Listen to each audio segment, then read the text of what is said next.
pomembno je bilo, da smo dejansko izhajali slik. No. To je bil malce drugačen pristop kot v minulih obletnicah.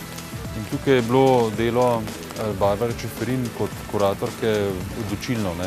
Ona je pač v bistvu zbrala ne samo tiste fotografije, ki so bile zgodovinsko pomembne, pač pa tudi take, ki so bile v tem vizualnem, estetskem smislu.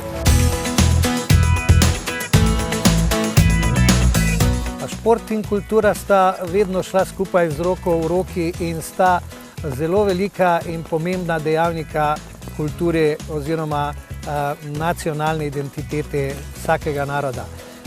Kultura je definitivno panoga, ki ljudem pomeni ogromno, šport je pa tista strast in še tista nadgradnja, ki se s to identiteto izjemno dobro ujame. Veliko je mejnikov in veliko je ljudi, ki so ta slovenski nogomet zaznamovali in zato si zaslužijo prostor na vseh teh fotografijah tukaj v tem drevoregu. Razstava bo na ogled do 15. avgusta in seveda vsem priporočam, da si jo ogledajo in to večkrat.